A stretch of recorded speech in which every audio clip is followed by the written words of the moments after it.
POV. Natulog ako na mainis pa rin sa aking boss na si Jerome. Paano ko ba naman na hindi mainis? Palagi niyang sinasabi na gusto niya ako, na mahal niya ako. Tapos nung makita niya yung ex niya na yun bigla na lang siya nagkaroon ng chikinini. Sa bagay, wala naman akong karapatang magtampo. Aminin ko man o hindi, selos itong nararamdaman ko. Matapos kong gumaya kaya agad akong tumungo sa kusina para maghanda ng pagkain. In-expect ko na dadatnan ko doon sa Sir Jerome dahil mas maaga tong nagigising kesa sa akin. Hindi kaya tulog pa siya? Sa isip-isip ko. Habang hinihintay ko siyang lumabas sa kanyang kwarto ay minabuti ko munang mauna na magkape. Kahit na may tampo pa rin ako sa kanya ay naghanda pa rin ako ng almusal niya. He's not being marupok. I'm just returning his favor. Halos kalahating oras na ako naghahantay sa kanya pero hindi pa rin ito lumalabas ng kanyang kwarto kaya no choice na ako kundi katukin siya. Malate kasi kami sa trabaho kaya nilunok ko ng pride ko. Sir, tawag ko habang kumakatok.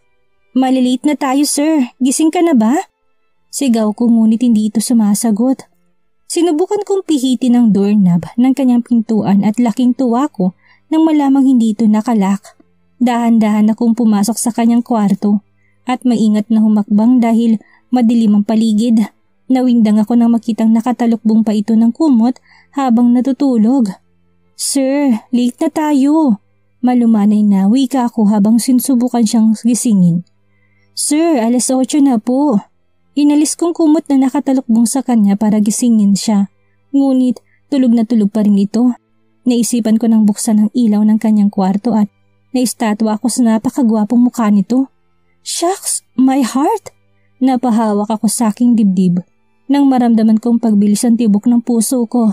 Kung ganito ba naman kasing gwapong bubungad sa'yo sa umagay, nanaisin mo na lang na wag nang lumabas pa ng bahay. Sir Jerome! Sambit ko sa kanyang pangalan habang sinusubukang muli itong gisingin. Napatayo ako ng tuwid matapos nitong idilat ang isang mata niya. Hindi ako papasok. Saan ito bago nagtalukbong muli. Pero bakit? Tanong ko. Wala ako sa mood. Malamig nitong tugon. Sige po, magko-commute na lang ako. Mauna na po ako. Sasabihin ko na lang po kay Nadine na hindi po kayo papasok dahil wala kayo sa mood. Inis na wika ko bago ito tinalikuran. Tell Nadine na hindi ako papasok hanggang hindi tayo nagkakaayos. Matigas na sabi nito. So, ako palang dahilan kung bakit wala siya sa mood. Sir naman tumayo ka na kasi dyan. Nilunok ko na yung pride ko at nilapitan ko na siya para akayin tumayo. Mainit ka? May lagnat ka? Nag-aalalang wika ako matapos maramdaman na sobrang init ng kanyang braso. Wala to, pumasok ka na. Pero sobrang init mo, wait kukuha lang ako ng gamot. Dali-dali akong pumasok sa aking kwarto upang kumuha ng gamot. Naisipan ko rin na wag na munang pumasok ngayong araw dahil walang mag-aalaga kay Sir Jerome. Pagbalik ko sa kanyang silid ay nadatnan kong nanginig ang katawan nito kung kaya't pinatay ko ng aircon. Inumin mo muna to sir. Inabot ko sa kanyang isang paracetamol at isang basong tubig. Salamat, wika nito habang patuloy sa panginginig. Bakit nagpalit ka ng damit? Nagtatakang tanong nito matapos makitang nakasuot na ako ng duster. Wala na rin ako sa mood, pabirong sagot ko sa kanyang tanong. Sabi ko kay Nadine na papasok lang ako kapag nasa mood ng boss ko. Dagdag ko pa. Ikaw talaga, sibling labnat lang naman to. Isang yakapsul at kispirin lang ang gamot nito. Hindi ako pamilyar sa gamot na sinasabi ni Sir Jerome, kaya naman tinandaan ko na lang sa aking isipan ang nasabing gamot. Yakapsul at kispirin? Sige po, bibili lang ako saglit. Paalam ko. Bakit ka tumatawa? Nagtatakang tanong ko. Hindi kaya natitipos na si Sir? Wala kasi sa butika noon. Iiling-iling itong sabi habang nakangisi. Hinihingi lang yun. Saad pa nito habang nakakalokong tumingin sa akin. Saan makakahingi nun? Paglilinaw ko. Legit ba yun? Oo naman. Halika, bigyan mo ko ng yakapsul. Bigla niya akong hinila at pinahiga sa tabi niya. Ramdam na ramdam kong init ng kanyang katawan matapos niya akong yakapin. Yakapin mo lang ako maghapon at gagaling ako. Bulong niya sa tenga ko. Iyakapin? Iyakapsul? Sir naman puro kakalokohan. Maktol ko matapos ko mapagtanto na yakap palang ibig sabihin ng yakapsul. Hindi ka na ba galit? Pag-iiba niya ng usapan. Hindi naman ako nagalit Pagsisinungaling ko. Actually, hindi naman talaga galit yung tamang term sa naramdaman ko. Kung hindi selos, oo, nagselos ako. Talaga. Huwag mo na ulitin yung trato mo sa akin kahapon ha. Para kasi ako nanghihina kapag hindi mo ko pinapansin. Pagtatapat niya sa akin, bagay na kinatuwa ng puso ko. Basta huwag ka na magpapakagat sa vampira para hindi ka manghina. Pilyang sagot ko. Ayoko na kasing maalala tungkol sa silid na yon. Nang maramdaman kong nakatulog muli ito ay dahan-dahan kong inilis ang kanyang mga braso na nakapulupot sa akin. Bumangon ako upang kumuha ng bimpo at palangganang may tubig. Hindi pa rin kasi bumabang lagnat niya kaya naman gamit ang bimpong basa at pinunasan kong kanyang buong katawan. Anong gusto mong kainin, sir? Kanina pa kasi siya hindi kumakain at alam kong nagugutom na siya. Bibili na lang ako sa labas. No, umorder ka na lang online. Kinuha ko sa aking bulsa ang aking cellphone upang magpa-deliver ng pagkain. Wonton soup at pork siomai ang napili kong orderin dahil kailangan ni Sir Jerome na makahigop ng sabaw. After 15 minutes ay may narinig na ako nag-doorbell. Sir, nandiyan na siguro yung pinadeliver kong pagkain. Wika ko bago ko tunguin ang pinto. Salamat. Nakangiting sabi ko sa grab driver na nagdala ng pagkain. Mabilis kong nilagay sa tray ang mga nasabing pagkain at agad na dinala sa kwarto ng aking boss. Sige na sir, isang subo pa. Pangungulit ko, nakakadalawang subo ka pa lang eh. Ayoko na. Pagtanggi niya sa sinusubo kong pagkain. Hindi pwede, kailangan mong ubusin to. Matigas kong sabi. Say, utos ko sa makulit kong boss. Mukhang napansin niya na iinis na ako sa kanya kaya naman pilit niyang nilunon ang mga pagkain sinubo ko sa kanya. Matapos kumain na hinubad ko ng kanyang damit upang palitan. Shit, may pandesal. Wika ko sa aking isipan. Matapos tumambad sa akin ang bukol-bukol niya abs. Sir, kaya mo bang hubarin yung pajama mo? Umiling ito. I can't. Tamad itong tugon. No choice na ako kung hindi akong maghubad nun sa kanya. Nanginginig ang aking mga kamay matapos kong masanggi ang matigas na bagay sa kanyang pang-ibaba. Ay, jumbo hotdog! Wala sa sariling nasabi ko matapos kong maramdaman na pumintig to. What did you say? Nothing. Napapikit ako dahil sa sobrang hiya. Magpahinga ka na muna, maliligo lang po ako. Paalam ko. Pinagpawisan kasi ako, biglang uminit rin ang nararamdaman ko. Kalma self, sa isip-isip ko. Nakahinga ako ng maluwag nang makalabas ako sa kanyang kwarto. Matapos kong maligo ay agad na ako nagbihis ng paborito kong pantulog. As usual, lingerie. Mas komportable at preso ko kasi sa katawan ng tela nito kaya nakasanayan ko ng puro ganitong suotin na pantulog.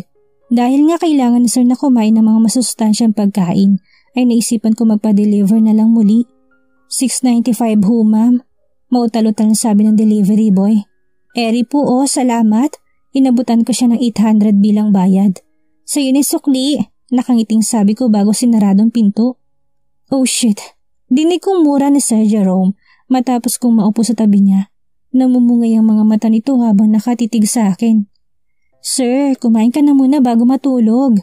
Inalalayan ko siyang bumangon para makakain. Dahil nanghihina pa siya sinubuan ko siyang muli. Higupin mo to sir. Sinubo ko sa kanyang kutsarang may sabaw at laking tuwa ko nang magustuhan niyang lasa nito. Halos maubos niyang pagkain sinubo ko sa kanya at maya-maya pa inakay ko siya papasok sa banyo. Hinayaan ko na siyang mag-isang magsipilit maghilamos. Ann, pwede mo ba akong samahan dito? I mean, dito ka matulog. Pakiusap ni Sir Jerome gamit ang malambing na boses. Hindi pa man din ako nakakasagot nang magsalita siyang muli. Don't worry, hindi kita aanuhin. Paniniguro niya sa akin. Anong aanuhin? Maang-maangan ko. Mamanyakin. Diretsa ang sagot niya. Wala naman akong sinasabing ganun Depensa ko. Diyos ko, kung ganito ba naman kahat ang mangmamanyak sa akin, di go. Natulog na tayo na magkatabi noon sa apartment mo, remember? Bigla ko namula matapos maalalang gabing yun. Nagising ako nakadantay sa aking boss ang tanging 2-piece na swimsuit lang ang suot. Opo, nakayukong sagot ko. So, pumapayag ka na? Opo. Hindi ko may paliwanag ang nararamdaman ko ngayon habang katabi kong aking boss sa iisang kama. Para akong bibigay anytime dahil sa higpit ng pagkayakap niya sa akin. Kalma. Saway ko sa sarili ko na maramdamang Sinubsob nito ang kanyang mukha sa aking leeg. O Diyos ko! Napapikit ako ng mariin matapos niyang hapitin ang aking bewang para idin palapit sa kanya. Maya-maya pa'y dinalaw na rin ako ng antok. Kahit na hindi ako komportable sa posisyon namin ngayon, ay minabuti ko ng matulog. Nagising ako na parang may kumikiliti sa aking leeg. Kaya naman, dahan-dahan kong iminulat ang aking mga mata upang tingnan. OMG, hinahalikan ako ni Sir Jerome. Akala ko ba, hindi niya ako aanuhin? Sa isip-isip ko, gusto ko siyang kagalitan at sawayin pero sa isang banda ay gustong-gusto kong kanyang ginagawa. Nagpanggap na lang ako natutulog dahil hindi ko alam kung paano ba ako magre-react sa ginagawa niya. Hindi ko mapigilang hindi mag-react sa ginawa niyang paghalik sa aking labi. Bulong niya habang walang sawang pinapapak ang aking labi. Napakaingat ng pamamaraan niya sa paghalik sa akin, bagay na lalong nagpapa-excite sa akin. Ngunit laking dismay ako matapos nitong itigil ang paghalik sa akin. Good night. Ilang sandali pa ay narinig ko ng mahina nitong paghihilik. Jerome's POV. Magaan ang aking pakiramdam nang ako'y magising. The best talaga si Anne.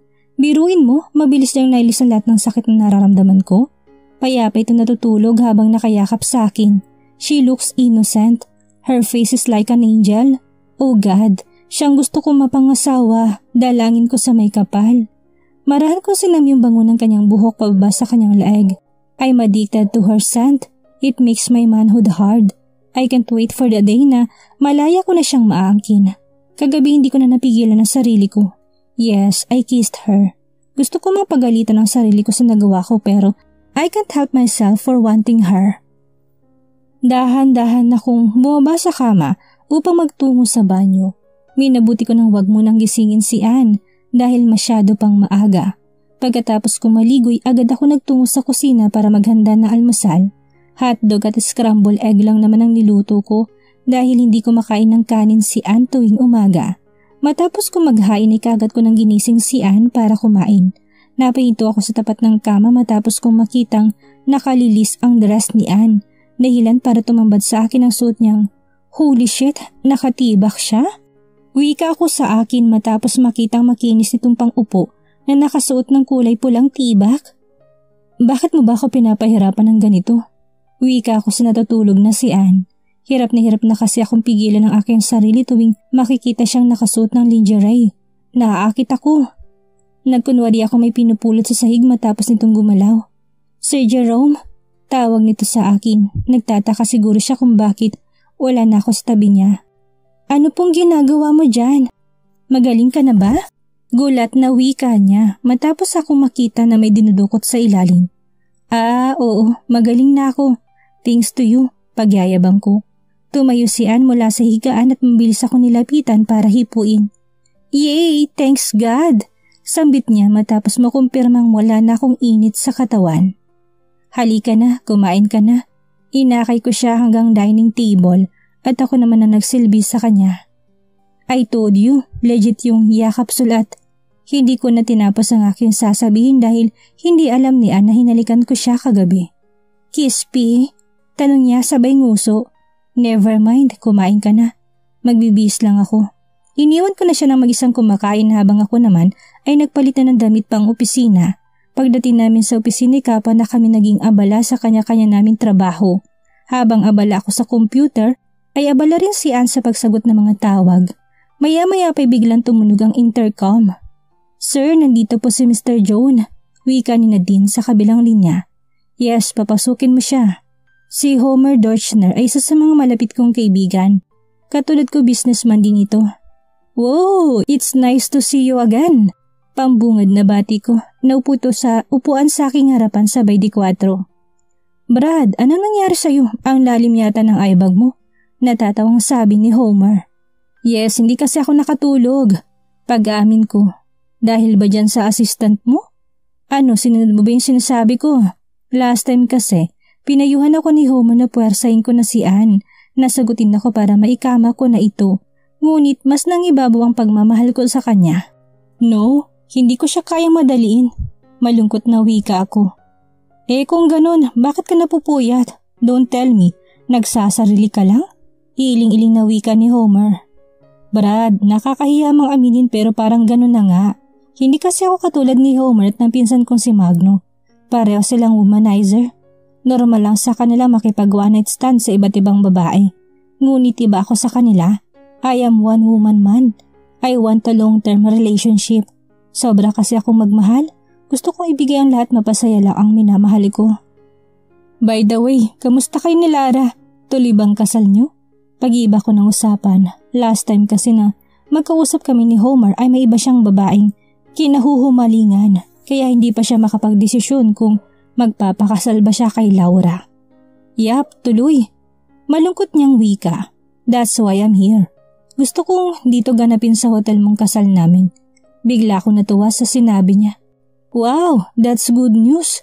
Tumayo ako para pasalamatan siya, ngunit napansin ko na parang hindi masaya si Homer. How about Monique? Si Monique kasi yung babaeng kinahumalingan niya. Ginawa niya itong assistant para magkasama sila. Well, kami pa rin, wala siyang alam. Pagyayabang pa ni Homer. Kung ganun, congrats Brad. Wala na akong pakialam kung ilan pang babae ni Homer. Ang importante, malaking popularity sa aking hotel kapag natuloy ang kanyang kasal. By the way, may date na ba? Pag-uusisa ako. 2 weeks from now, papupuntahin ko rito ang aking secretary sa iba pang details. Tumayo ito mula sa kanyang kinuupuan at nakipagkamay. I have to go. Paalam nito bago tuluyang umalis. Yes, sigaw ko pagkatapos lumabas ni Homer. Narinig mo yun, Ann? Malaking exposure ang kasal na yun sa ating hotel. Napaya ka pa ako kay Ann sa sobrang tuwa. Saktong 5 p.m. ng hapon na mapagpasyahan kong ihatid na si Ann sa kondo. Huwag ka na magluto, uuwian na lang kita. Saad ko matapos bumaba ng kotse ni Ann. Saan ka pupunta? Kunot nung tanong niya sa akin. May dadaan na lang ako saglit, pagsisinungaling ko. Ang totoo niyan ay may bibilhin ako sa mall. Pagdating ko sa mall ay kaagad akong dumiretso sa female garments. Bala ko kasing bilhan si Ann ng mga pajama at long sleeves na pangtulog. Hirap na kasi ako matulog. Naawa ako sa sarili ko. Gabi-gabi na lang kasi ako nagsasarili sa banyo tuwing makikita si Ann na nakasuot ng lingerie. Matapos kong makapamili ng mga pantulog ni Ann ay niisipan kong dumaan na muna sa Jollibee. Paborito kasi ni Ann ang pagkain dito kaya ito na lang ang iuuwi ko. Pagdating ko sa bahay ay nadatnan ko si Ann sa sala habang nagpupunas ng buhok. Kaliligo lamang nito and shit, sobrang iksi ng suot nito.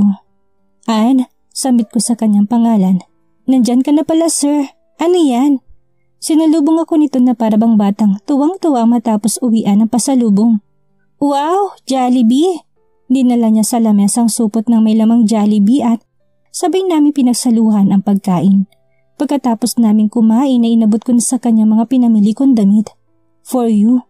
Excited naman niyang binuksan ng paper bag at mukha itong hindi natuwa sa nakita. Why? Hindi mo ba nagustuhan? Nagustuhan po. Tamang-tama may isusot na ako sa tag-ulan. Nakangiti niyang sabing kinabaligtad ng mundo ko. What? Sa tag-ulan mo pa susuotin yan? Dismayadong tanong ko. Binili ko kasi siya ng pantulog na hindi nakakaakit dahil hirap na akong pigilan ang sarili ko. Baka kasi mapagsamantalahan ko siya. Oo sir, sa tag-ulan. Sana mga ganito na lang ang binili mo. Wika niya sabay turo sa kanyang suot. Sige, next time. As POV. Mabilis lumipas ang isang linggo, tila nasanay na rin ako sa aking araw-araw na trabaho. Hindi ko nararamdaman ng pagod dahil tinutulungan ako ni Nadine. Mabait ito sa akin at magkaibigan na rin ang turingan namin. Wala si Sir Jerome ngayon, kaya malaya kami nakakapagchismisan ngayon ni Nadine.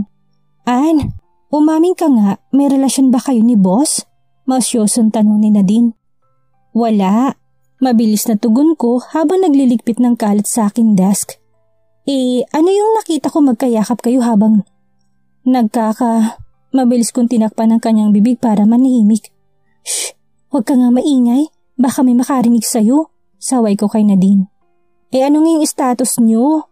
Talagang desidido si Nadine na malaman kung may relasyon na ba talaga kami ni Sir Jerome. Nanliligaw lang siya sa akin. Pagtatapat ko.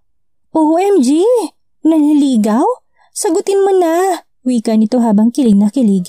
Jackpot ka kay boss! Dagdag pa nito. Pag-iisipan ko pa. Tamad na sabi ko. Ano? Ang ganda mo naman? Wika ni Nadine na tila naiinis sa aking sinabi. Hay naku, mahirap kasing ipaliwanag. Pero hayaan mo kapag sinagot ko na siya, ikaw ang una kong sasabihan. Pang-uuto ko kay Nadine. Ikaw, may boyfriend ka na ba?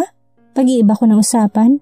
Bigla natahimik si Nadine at hindi agad nakasagot sa aking tanong. Napansin kong bigla rin ito nalungkot at tila may iniisip. Ilang sandali pa ay nagsalita na ito habang hindi tumitingin sa akin. Wala akong jowa. Wika niya sabay pilit nang umiti sa akin. I mean, walang kami pero may nangyayari. Malungkot na wika niya sa akin habang nilalarong kanyang ballpen. Agad akong kinabahan matapos niyang magsalita. Bigla ko tuloy naalala si Magno at ang mga nangyari sa amin. Si Magno ang dahilan kung bakit hindi ko pa matanggap ang inaalok na pag-ibig ni Sir Jerome. What do you mean? Mabulol-bulol na tanong ko. We're just bed buddies. Pagtatapat niya. Wala kaming relasyon. Kama lang ang nag-uugnay sa amin. Halata kay Nadine na nahihiya sa akin, ngunit mas pinili niyang i-open sa akin ang kanyang pinagdadaanan. I feel sorry for her. Alam ko kasi kung anong pakaramdam ng ganong setup. Masakit para sa aming mga babae na maging parausan na isang lalaking ayaw sa commitments. Nilapitan ko siya para yakapin. Ayos lang yan, Nadine. Marahan kong hinaplos ang kanyang likod upang iparamdam sa kanyang nandito lang ako para sa kanya. Know your worth. Tipid na payo ko sa kanya. Ang totoo, gusto ko siyang payuhan na kumalas na. Pero hindi ko ginawa dahil sino ba naman ako para magbigay ng payo. Hi ladies! Kamusta ang araw nyo? Bigla kami nagbitaw ni Nadine sa pagkakayakap matapos marinig ang boses ng aming boss. Masaya kami nitong nilapitan at inabot ang isang box ng pizza. Hello po! Mukhang seryoso ang pinag-uusapan nyo ha? Pabirong sabi ni Sir Jerome habang binubuksan ng kahon. Magmerienda muna kayo, aya sa amin ito. Dahil nagugutom na rin ako ay kumuha na rin ako ng isang slice ng Hawaiian pizza at mabilis kong kinagat. Do you like it? Tanong ni Sir Jerome sa akin habang pinupunasan ang gilid ng aking labi. Ang dami kasing tao sa Jollibee kaya hindi na ako dun bumili ng pagkain. Nagustuhan ko po, nihiyang sagot ko. Here, kumain ka pa. Kumuha ito ni isa pang slice ng pizza tinabot sa akin. Nilingon din siya ni Nadine para alukin. Nadine, kain ka na. Inabotan na rin ni Sir ng pizza si Nadine at pagkatapos ay mabilis rin niya itong tinalikuran. Iniwan kami ni Sir Jerome na kumakain at nagpaalam saglit na may kakausapin lang sa phone. Pagkatalikod ng boss namin ay parang mga patay gutom kaming nag-agawa ni Nadine sa pizza. Ayaw-ayaw ka pa ha? Natatawang sabi ko kay Nadine. Halos mabilaukan kasi ito matapos isubo ng buo ang pizza. Siyempre, nahihiya lang ako kanina. Wika nito sabay hagalpak ng tawa. Ginaya ko rin ang pamamaraan niya ng pagkain nang biglang dumating si Sir Jerome. Halos mabilaukan ako dahil pilit kong nilunon ang nasabing pagkain. Tubig!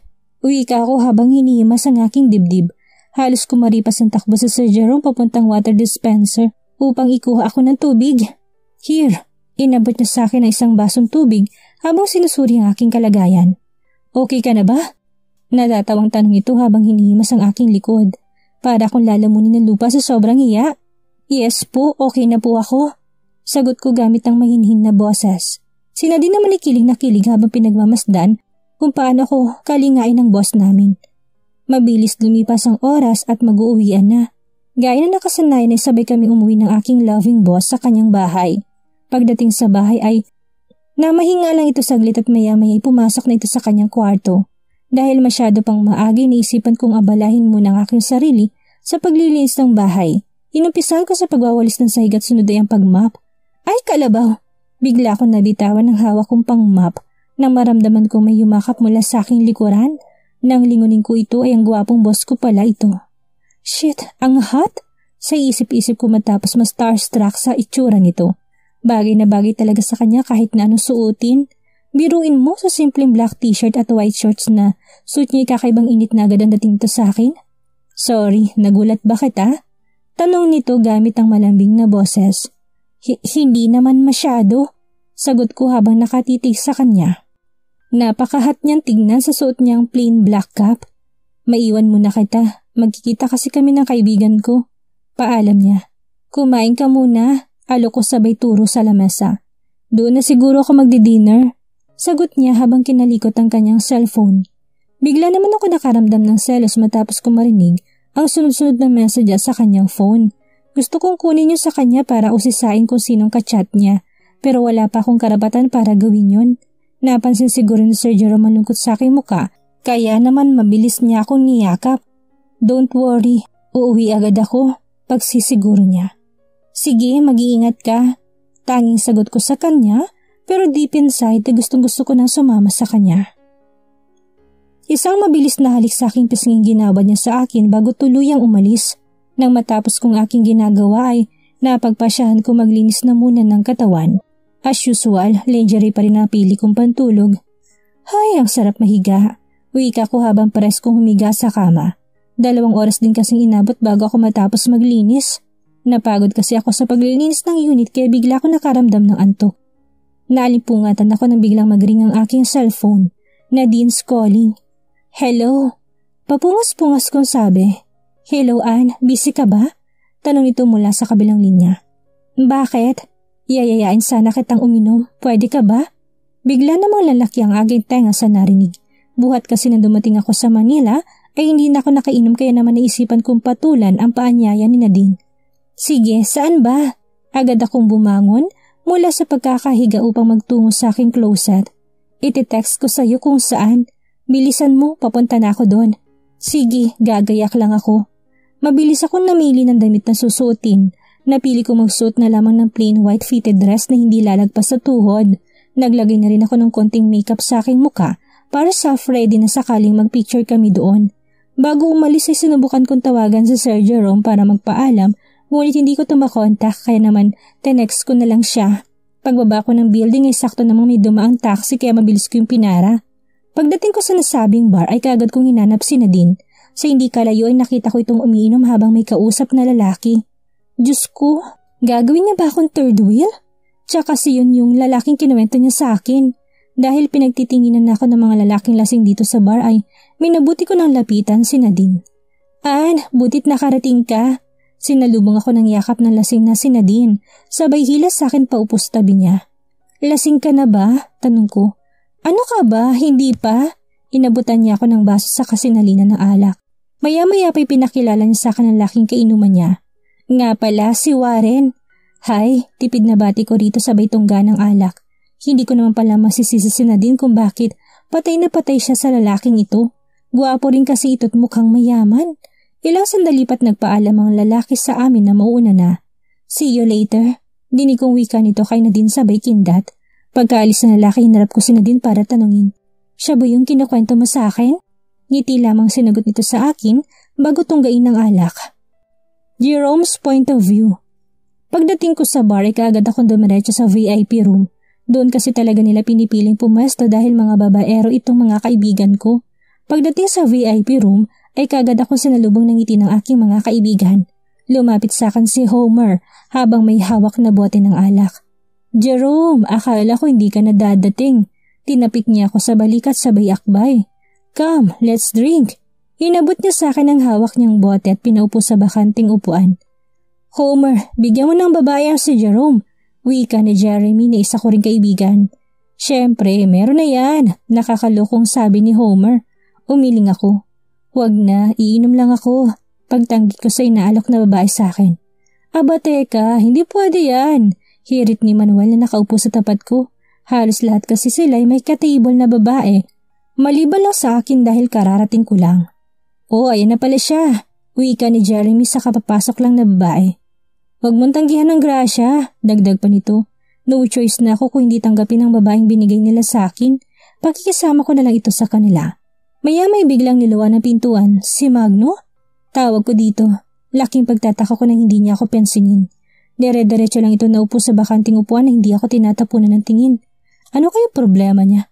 Sa isip-isip ko habang pinagmamasdan ang nakasimangot niyang mukha. Agad niyang kinuha isang bote ng alak sabay tungga. Mukhang wala sa mood ang aking pinsan, kaya nabala ko na lamang aking sarili sa pag-inom. Pani naman ang lingkis ng babaeng katibol ko sa akin. Ilang sandali pa nagsalita na si Magno. Oh, nandiyan ka pala insan. Hindi ko talaga akalaing babaero ka na rin pala. Wika nito nang mapansin ang aking presensya. Hindi ko lang nagustuhan ang sinabi niyang babaero na rin daw pala ako. Naku, ayaw pa nga tanggapin niyang babae. Singit ni Manuel. Pinilit lang namin yan. Dagdag pa ni Manuel na kinatahimik ng lahat. Kailan ka pa nandito sa Manila? Tanong ni Magno gamit ang tamad na boses. Magto 2 weeks na, sagot ko sabay inom. Masyadong busy sa hotel kaya hindi nakatanasabihan. By the way, bakit nga pala bigla akong umalis ng Bicol? Tanong ko sa kanya. Umalis kasi ito sa hotel nang hindi nagpapaalam sa akin. It just happened na hindi ko nagustuhan ang mga gawain ng staff mo ron. Walang pa rin ang wika nitong kinapahiya ko sa harap ng aming mga kaibigan. Biglang tumahimik ang paligid. Hindi ko alam na nagkaroon pala ng problema si Magno regarding sa pamamalagi niya sa aking hotel. Magno, ganun palang may problema ka sa isa sa mga staff ni Jerome, di sana sinabi mo sa kanya. I'm sure he won't tolerate that. Kilala ko si Jerome. Kilala natin siya pagdating sa pamamalakad ng negosyo at pati na rin sa kanyang tauhan. Paliwanag ni Homer. Alam kong ramdam niyang tensyon sa pagitan namin ni Magno at ayaw niyang lumala pa ito. Yes, sana sinabi mo sa akin, Magno. Umismi dito sa akin sinabi.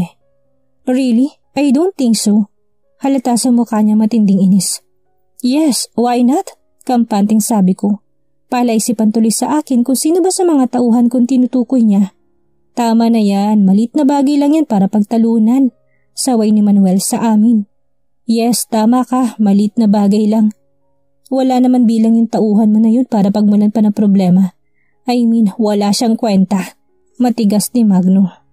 Hindi ko naman maiwasang hindi masaktan sa sinabi niyang yun. Para kasi sa akin, lahat ng tauhan ko'y may kwenta. Kung wala sila, wala rin ako sa kinalalagyan ko ngayon. Pinili ko na lamang nakalimutan ang kanyang sinabi para wala ng gulo. I'm glad at naayos niyo na yan. Let's just enjoy the night. Wika ni Homer sabay taas ng baso. Masaya ko't binati na ako ni Magno. Nag-usap kami tungkol sa mga negosyo at iba pa naming mga plano. Maya-maya pa nagpaalam na itong aalis na para maikama ng katabing babae. Hindi pa rin siya nagbabago. Babaero pa rin siya gaya ng dati. Si Manuel at si Justin ay nagpaalam na ring aalis na. Gaya ni Magno ay magche-check-in na rin sila sa hotel. Doon tayo sa El Torre Hotel, wika ni Manuel sa kayakap na babae. Lasing na lasing ito habang panay ang halik sa babae. Yes, me too. Doon ko rin siya dadalhin, wika ni Justin sabay palo sa puwet ng kanyang cheeks. Masaya ako dahil may mga supportive friends akong kagaya nila. Tinutulungan nila akong palakasin muling aking hotel dito sa Manila.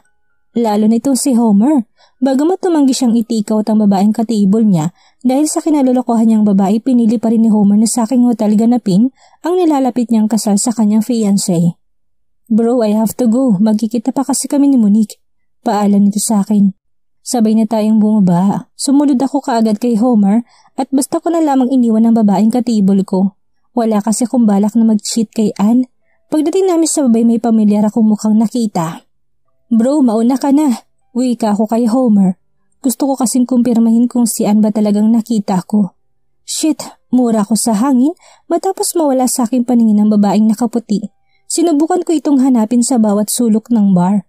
Maging sa labas ng bar ngunit bigo ako tong makita. Baka na malikmata lang ako. Wika ko sa aking sarili at napagpasyahan ng umuwi. Ganun kalakas ang tama ko kay Ann dahil kahit saan ako tumingin ay mukha niyang nakikita ko. Habang nagmamaneho'y muli ko na naman siyang naalala. Tulog na kaya siya?